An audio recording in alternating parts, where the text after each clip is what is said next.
There's a shoulder move on the serve that determines whether you'll have a weak serve or a huge serve, and nobody talks about it. Let me show you exactly what it is. Here's what a weak serve looks like. And now, as she gets ready to hit the ball, I want you to focus in on her forearm right here.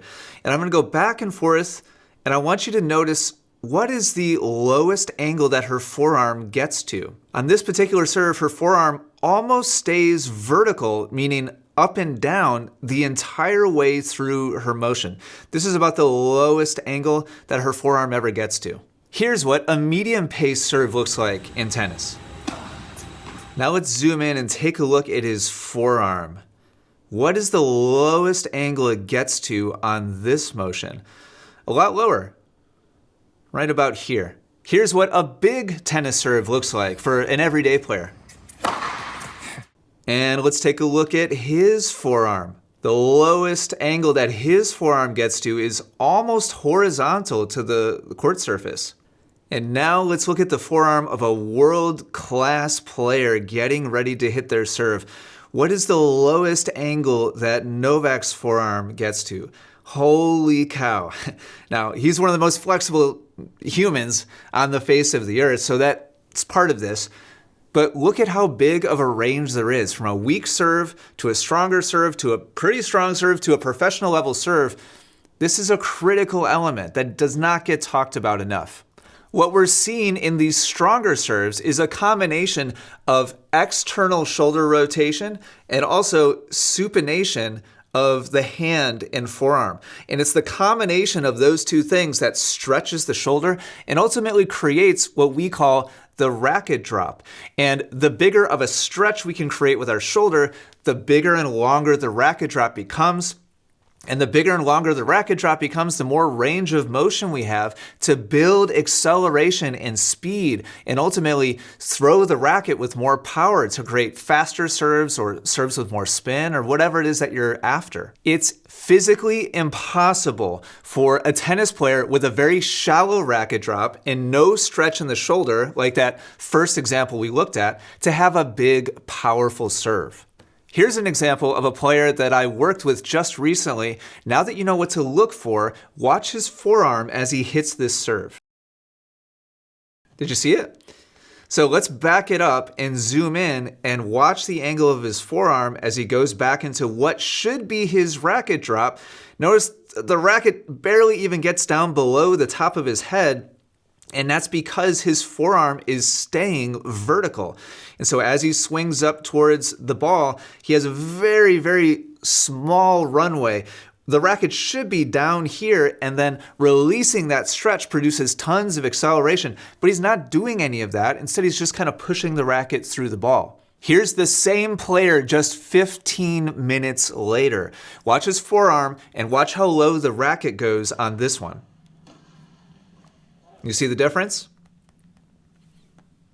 On this one, his forearm is dropping significantly lower, and now the tip of his racket is getting down to about the middle of his back, which is a huge improvement. I'm going to show you exactly what drills we did together to unlock this extra range of motion. But first, we're going to briefly talk about baseball, because a good tennis serve very closely resembles the same body mechanics as throwing a ball, overhand. And this student happened to play a lot of baseball when he was younger. When I found that out, I handed him a couple balls and I said, do me a favor, before we talk about your serve at all, just throw these balls just like you would if you were playing baseball. And I asked him to try to hit the ball machine on the baseline on the other side of the courts and watch what happens with his arm and shoulder. You're going to see his shoulder stretch and his forearm drop. And now his forearm is getting almost to parallel to the court surface. So just imagine for a moment that he was holding a racket here. And this is the handle, and this is, the racket head, probably, somewhere around this length. He has the physical range of motion and flexibility needed to get the tip of his racket all the way down to waist height. But when he hits actual real serves, he's not using any of that extra flexibility and range of motion. Just for reference, here's what a world-class overhand throw looks like. Notice how the hips and the chest are starting off coiled and turned back into the side relative to where he's actually going to target the throw. Then watch how the chest and the hips lead, aka kinetic chain. See how the big parts of the body, his torso, are unwinding first, and they are leading the way forward. And now watch his forearm and his hand, how his shoulder stretches. And now his chest and his hips are starting to face forward towards his target, and he's reached maximum stretch right here. So imagine he's holding on to a racket. There's the handle and here's the head. This flexibility in the shoulder right here is critical to creating dynamic power, stretching, unwinding, and delivering as much acceleration and power as possible. All right, we're about to get into the step-by-step drills that I did with this student, but first, it's critical that you understand what's happening here. My student doesn't have a bad racket drop and a weaker serve than he should because of any kind of physical limitation. Instead, what's the obstacle in his way is a bad habit. And his throw proves it. He's got plenty of range of motion, and he's got plenty physical ability to be able to create this stretch and hit a bigger, more powerful, more confident serve. But for whatever reason, over the years, he's developed this bad habit of not utilizing the body positions that he's capable of.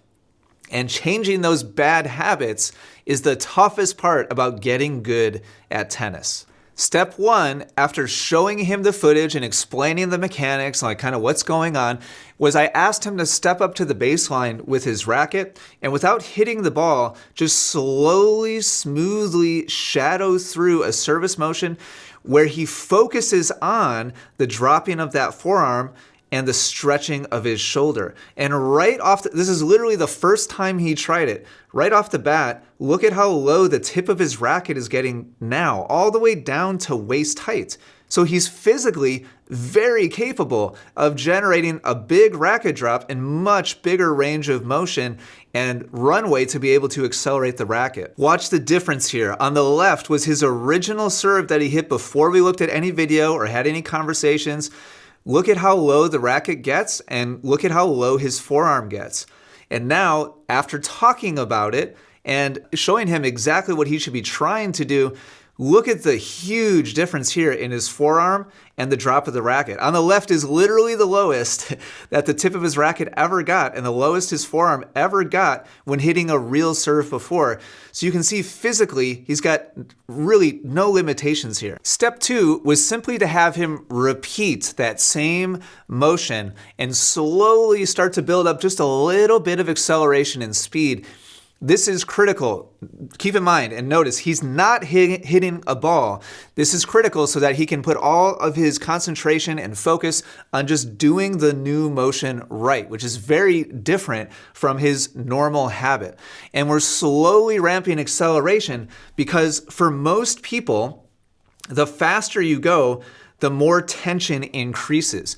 And the whole reason why he's not getting to this drop position, this stretch position, is his arm and his shoulder has been too locked down and tense. He's got plenty of range of motion, but with the rigidity of his shoulder and arm, he wasn't letting it happen. And so the key here is to slowly ramp up, because if I let him just go ahead and crank out another serve, he would go right back to his old tension, right back to his weak racket drop, and right back to his old serve. By the way, YouTube tennis fans, maybe you already noticed, this is Patrick from Tennis Spin. Loved spending time with him. He was an incredible student. Really enjoyed hanging out with him. The third step in our training was to start practicing hitting the ball while maintaining that super loose, relaxed, passive arm and shoulder. You can see here a big improvement over where we started, but also notice, remember during his practice ones, he was getting the tip of his racket all the way down to waist height. So we still have some improvements to make here. And this is a process. I'm sorry if I'm the first one to tell you this, but there's not going to be some magical light switch that gets flipped and your bad habits just instantly transform. This is an incredible change in just 15 minutes of practice. And I know if Patrick sticks with it, he's going to see better and better and better results as he keeps training and improving better range of motion so that he can accelerate the racket more confidently. If you'd like to continue learning how to master your serve, make sure you check out the lesson that's on the screen right now. It's my favorite lesson I've ever made on principles of how to hit the most effective tennis serve possible. So make sure to check that out. And if you're interested in working with me in person, shoot me an email to ian@essentialtennis.com. Maybe we can get on the court together real soon. Thanks for watching. Keep up the great work on your game. Talk to you again soon.